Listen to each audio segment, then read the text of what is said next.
नमस्कार, मैं हूं आपके साथ मयंक। आज 18 अप्रैल है और हॉर्मूज को लेकर जो खबरें आई वो आपने देखी होंगी कि ईरान ने हॉर्मूज खोलने का ऐलान कर दिया। क्या आपके मन में ये सवाल है कि ईरान ने हॉर्मूज क्यों खोला?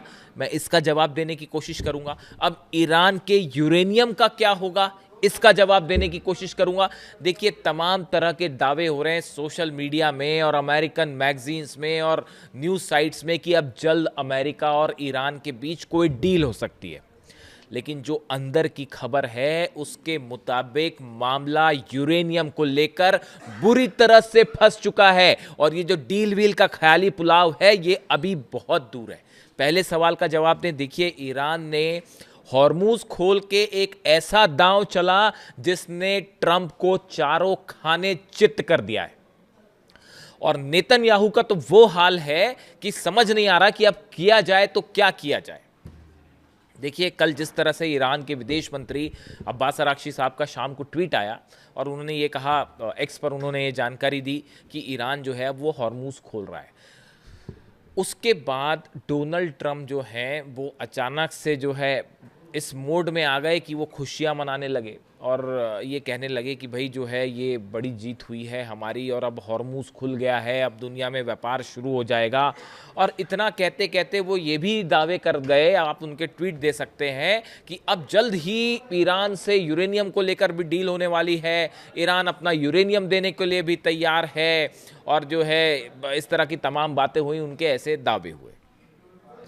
उसके थोड़ी देर बाद डोनाल्ड ट्रंप को ये बात समझ आई कि भाई बाजी तो ईरान ने मार ली है, हॉर्मूज का किंग उभर कर सामने आया है ईरान। अब कहीं ऐसा ना हो कि हॉर्मूज खोलने की पूरा क्रेडिट जो है वो ईरान को चला जाए। भाई चीन, रूस, भारत, दुनिया के तमाम देशों को, ताइवान, सबको जो है वहां से ऑयल चाहिए, पेट्रोकेमिकल्स चाहिए, वो ईरान अब सप्लाई कर रहा है। तो कहीं ऐसा ना हो कि पूरा क्रेडिट ईरान को चला जाए। तो डोनाल्ड ट्रंप को थोड़ी देर बाद ये बात समझ में आई। फिर उन्होंने इस तरह के ट्वीट करने शुरू किए कि नहीं, अभी हमारा ब्लॉकेट जारी रहेगा और जब तक डील नहीं हो जाती तब तक हम ब्लॉकेट नहीं खोलेंगे। इस तरह की बातें चलती रही। खैर, डोनाल्ड ट्रंप की बात करने का कोई फ़ायदा नहीं है, वो कब क्या बोले। लेकिन अब सवाल ये है कि आखिर ईरान ने हॉर्मूज क्यों खोला। उसकी पहली वजह, तीन चार वजह मैं आपको बताता हूं। पहली वजह, अमेरिका के जितने जहाज हैं, जंगी जहाज, 3 aircraft carrier, Abraham Lincoln, Gerald R फोच, जॉर्ज डब्ल्यू बुश, इसके अलावा यूएसएस ट्रिपोली हो गया, बॉक्सर हो गया, ये सब के सब जहाज सीज फायर के बाद से ईरान के बेहद करीब आ गए हैं, है ना। और ये एक चिंता का विषय है ईरान के लिए, क्योंकि इनके करीब आने से ये कभी भी बड़ी स्ट्राइक कर सकते हैं। सीज फायर खत्म होगा, कभी भी हमला कर सकते हैं। इनको पहला जो कोशिश है ईरान की कि इनको दूर किया जाए।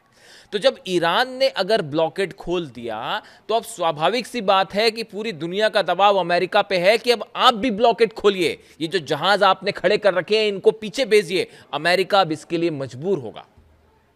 तो ईरान का पहला उद्देश्य स्ट्रैटेजिक था कि भाई ये जो ब्लॉकेट हमने खोला ये भी ब्लॉकेट खोलें और जरा यहां से दूर होए, बाहर जाएं, हमारी रेंज से बाहर जाएं। जब जंग चल रही थी तो 1000-1500 किलोमीटर की रेंज में कोई भी अमेरिका जहाज नहीं आया। अमेरिका की नेवी धरी की धरी रह गई। डोनाल्ड ट्रंप के जहाज हिम्मत नहीं कर पाए पास आने की, वरना फतह क्या करती और खुर्रम शहर क्या करती और अबू मेहदी मिसाइल्स क्या करती वो सब जानते हैं। एक एक करके सारे जहाज तबाह होते अमेरिका के। तो अब हालात ये है कि अब करीब आ गए, लेकिन सीज फायर हुआ तो करीब आ गए, इनको दूर भगाना था। बात नंबर एक। बात नंबर दो, देखिए लेबनान में सीज फायर हुआ। लेबनान में सीज फायर के बाद ईरान ने अपनी इस बात पर कायम रह के कि भाई हम हॉर्मूज खोल रहे हैं, पूरा इंटरनेशनल एक सपोर्ट हासिल किया है। आज आप देखें, हकीकत यह है कि इजराइल और ट्रंप, इनको इनके साथ दुनिया का कोई देश नहीं खड़ा। अब तो खबर है कि मोहम्मद बिन सलमान भी जो है वो भी, उन्होंने भी जो है कह दिया अमेरिका को कि अब इसराइल को बंद करवाइए, बहुत हुए हमले, और ये जो है अब इनके लेबनान पर सीज फायर करवाइए। तब प्रेशर डाला उन्होंने, तब शायद जाके ये सीज फायर हुआ। तो देखिए, इंटरनेशनल एक्सेप्टेंस मिली है ईरान को बहुत बड़ी। आज दुनिया के तमाम देश इस बात को लेकर ईरान के शुक्रगुजार हैं कि उसने जो है स्ट्रेट ऑफ हॉर्मूज कमर्शियल जहाज़ों के लिए खोल दिया है। ये दूसरी बड़ी वजह। तीसरी बड़ी वजह, चीन के पास, चीन से बड़ा बिजनेस होता है ईरान का। रोज 14 से 15 लाख बैरल ऑयल्स जो है वो सप्लाई होता है, वो प्रभावित हो रहा था। चीन के जहाज निकल रहे थे लेकिन उतनी संख्या में नहीं निकल रहे थे जितने निकलने चाहिए। तो ईरान, चीन भी ये चाह रहा था कि किसी तरह से ये स्ट्रेट ऑफ हॉर्मूज जल्दी से खुले ताकि एनर्जी सप्लाई में बाधा ना बने। चूंकि चीन बड़ा एलाई है ईरान का, वो मैं अलग से बात करूंगा। जो कार्गो पहुंच रहे हैं तेहरान में, ये आपको लग सकता है, देखिए आप तमाम वेबसाइट्स देखिए, तमाम इस तरह के व्यूज आ रहे हैं भारत के मीडिया में भी, बाहर में भी, कि जल्दी से जो है वो एक कोई सीज फायर का प्लान होने वाला है, कोई डील होने वाली है। हकीकत सुनिए जनाब, धड़ाधड़ कार्गो प्लेन से मिसाइल्स पहुंच रही हैं चाइना की तेहरान। देखिएगा, पता करिए जरा वो कार्गो प्लेन में क्या आ रहा है चीन से, और लंबी और बड़ी जंग की तैयारी में है ईरान। तीसरी वजह मैंने आपको ये बता दी। अब देखिए चौथी बड़ी वजह ये है, रूस की तरफ से जो प्रस्ताव आया सामने कि हम ईरान का यूरेनियम रखने को तैयार हैं, अगर इस बात के लिए सहमति होती है। क्या अमेरिका इस बात के लिए तैयार होगा? देखिए असल में यूरेनियम को लेकर बात फंसी हुई है। कल डोनाल्ड ट्रंप ने एक के बाद एक 7 दावे किए। उन्होंने पहला दावा कर दिया कि ईरान जो है अपना यूरेनियम अमेरिका को सौंपने को तैयार है। ईरान ने, गलीबाफ साहब ने, संसद के अध्यक्ष हैं, उन्होंने सिरे से इस बात को खारिज कर दिया है, ईरान अपना यूरेनियम विदेश नहीं भेजेगा, किसी के पास नहीं भेजेगा। साफ बयान आया उनका कि डोनाल्ड ट्रंप ये बात झूठ बोल रहे हैं। दूसरा डोनाल्ड ट्रंप का दावा था कि अब जो है हॉर्मूज हमेशा के लिए जो है वो खुल चुका है, लेकिन वो ये भी कह रहे हैं कि हमारी जो नाकाबंदी जारी रहेगी। ईरान ने कह दिया, देखिए अगर आपका ब्लॉकेट जारी रहा, आपने अपने जहाज पीछे नहीं किए, तो हम हॉर्मूज को फिर बंद कर देंगे। अरे हॉर्मूज का इलाका जो है वो ईरान का है, वो जब चाहे उसको लॉक कर सकता है, जब चाहे उसको खोल सकता है। ईरान, अमेरिका के जहाज तो बाहर से आए हैं, तो ईरान की तरफ से बात साबित कर दी गई कि साहब ऐसा है कि अगर आपने अपने ये शिप्स नहीं हटाए तो हम फिर से बंद कर देंगे। यानी परमानेंटली हॉर्मूज खुला है, ऐसा बिल्कुल नहीं है। अगली आप बात देखिए, अमेरिका की तरफ से ये बातें सामने आ रही हैं। आप देखिए सोर्स क्या है, खबरों का सोर्स अमेरिकन मैगजीन्स हैं, इजराइल के कुछ तरफ से इस तरह के दावे हो रहे हैं कि अब जल्दी जो है वो एक बड़ा समझौता हो सकता है ईरान के यूरेनियम को लेकर। ईरान कह रहा है यूरेनियम को लेकर तो अभी कोई बात ही नहीं हुई, तो समझौता कैसे होगा? और बड़े ख्याली पुलाव, मैं तो बड़ा हैरान हो जाता हूँ जब कई मैं मीडिया चैनल्स देखता हूँ, वो इतनी ज़्यादा प्लानिंग कर लेते हैं। ऐसा लगता है कि आसिम मुनीर ने जो है वो कुछ ऐलान कर दिया बड़ा। आसिम मुनीर से क्या डील करेंगे भाई ईरान, जब तक आप आमने सामने नहीं बैठेंगे और बात नहीं होगी। अगर ईरान को यूरेनियम सौंपना होता तो फिर पहले ही सौंप देता। जंग की क्या जरूरत थी? अली खामेनी साहब के असैसिनेशन की क्या जरूरत थी? फिर ईरान पहले ही सौंप चुका होता उसको। आप खुद सोचिए इस बात को। अली खामेनी साहब पर हमला क्यों हुआ? इसीलिए हुआ ना कि ईरान झुकने को तैयार नहीं था, और अमेरिका ये जानता था इस बात को कि जब तक अली खामेनी साहब है तब तक दुनिया की कोई ताकत ईरान से कोई शर्त नहीं मनवा सकती। तो अब ईरान उन शर्तों को क्यों मान लेगा? समझिए इस बात को। दूसरी बात, कई जगह जो है इस तरह की खबरें कि जल्दी कोई न्यूक्लियर डील होने वाली है। ईरान ने सिरे से इसको खारिज कर दिया है कि अभी ऐसे किसी न्यूक्लियर मुद्दे पर कोई बातचीत हुई नहीं है। देखिए ये बड़ी 5-6 वजह हैं। और एक बड़ी ज़बरदस्त खबर चल रही है कि साहब जो है यूरेनियम के बदले $20 बिलियन जो एसेट्स हैं वो रिलीज कर दिए जाएंगे ईरान के। इस तरह की खबर है कि जो $20 बिलियन अलग अलग फ्रीज है, वो पैसा ईरान का ही है। अमेरिका ये कह रहा है कि इस तरह की खबरें चल रही हैं। हालांकि इसका तो खंडन डोनाल्ड ट्रंप ने खुद ही कर दिया कि हम कोई पैसा नहीं दे रहे, लेकिन कई मैगजीन्स ये दावा कर रही हैं कि भाई जो है $20 बिलियन ईरान के छोड़ दिए जाएंगे, बदले में वो अपना यूरेनियम दे दे। इसको सिरे से खारिज कर दिया ईरान ने कि ऐसा बिल्कुल कुछ नहीं है।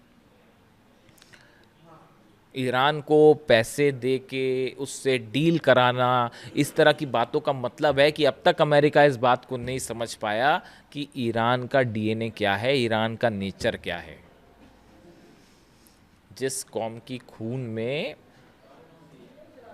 इमाम हुसैन वाला शौर्य हो, इमाम हुसैन वाली बहादुरी हो, इमाम हुसैन वाली हिम्मत हो, उनको ऐसे पैसे वैसे के ऑफ़र नहीं दिए जाते। ये बात समझना चाहिए अमेरिका को। जिस दिन समझ आ जाएगी उस दिन शायद कोई डील हो पाए।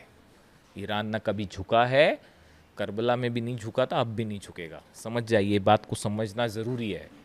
देखिए, इसके अलावा आप देखिए एक बड़ी जो इम्पोर्टेंट बात है वो ये कि इस स्ट्रेट ऑफ हॉर्मूज से बड़ा सारा ऐसा मटेरियल सप्लाई होता है जो कि सेमीकंडक्टर्स बनाने में काम आता है। जो ताइवान और चीन में सेमीकंडक्टर्स बनते हैं, वो सेमीकंडक्टर्स जिससे मिसाइलों के चिप चलते हैं, जिससे अलग अलग थार्ड और पेट्रियट के चिप चलते हैं, जो एयरप्लेन्स में इस्तेमाल होते हैं, मल्टीनेशनल फर्म्स में, कंप्यूटर्स में इस्तेमाल होते हैं, उन चिप्स को बनाने में सल्फ्यूरिक एसिड चाहिए होता है। वो सल्फ्यूरिक एसिड जो बाय प्रोडक्ट होता है केमिकल्स का, जो कि सप्लाई होते हैं स्ट्रेट ऑफ हॉर्मूज से। इस बात को समझिए, पूरी दुनिया के आईटी फर्म से लेकर जितने भी माइक्रोचिप्स बनाने वाली कंपनीज हैं, सब बड़े सल्फ्यूरिक एसिड के कमी से जूझ रही हैं इस समय। और इसका सबसे बड़ा नुकसान खुद अमेरिकन फर्म्स को हो रहा है, जो दबाव बना रही हैं डोनाल्ड ट्रंप के ऊपर कि भैया हॉर्मूज नहीं खुला तो ये जो माइक्रोचिप्स बन रहे हैं, सेमीकंडक्टर्स बन रहे हैं, ये मिलने बंद हो जाएंगे, आपकी पूरी दुनिया की इकॉनमी चरमरा जाएगी। ये दबाव बन रहा है। एक ये भी वजह थी कि ईरान ने इस हॉर्मूज को खोल के एक बड़ी राहत दी है चाइना को और उन देशों को जो कि सेमीकंडक्टर्स बनाते हैं। तो कुल मिला के देखिए हालात ऐसे हैं कि ईरान की तरफ से बात साफ कर दी गई है कि जो ये 7 दावे डोनाल्ड ट्रंप ने किए, रात भर तमाम तरह की जो है वो थ्योरीज चल रही हैं, ऐसा हो जाएगा तो वैसा हो जाएगा, तो ये डील हो जाएगी तो वो डील हो जाएगी। आप एक बात सुनिए, मैं आपसे सरल भाषा में आपसे सवाल पूछता हूँ, आप बताइए, अगर ईरान के ऊपर ऑयल एक्सपोर्ट के मान लेते हैं, चलो एक ख्याली पुलाव, आप भी सोचिए जरा कि ईरान ने अपना यूरेनियम उठा के दे दिया अमेरिका को या किसी भी देश को दे दिया, उसके बदले में ईरान क्या कहेगा? ईरान ये कहेगा कि अब हमारे पे जितने प्रतिबंध है वो हटा दिए जाए, हमारे से जो ऑयल एक्सपोर्ट पर जितने प्रतिबंध है वो हटा दिए जाए, हम जितना व्यापार करते हैं पेट्रोकेमिकल्स का, जितने हम पे प्रतिबंध है वो हटा दिए जाए। अगर ऐसा हो गया तो उसके बाद ईरान से जो ऑयल बिजनेस होगा उसका नतीजा ये होगा कि ईरान मिडिल ईस्ट ही नहीं, दुनिया की सबसे बड़ी पेट्रोकेमिकल्स इकॉनमी बन के ऊपर जाएगा।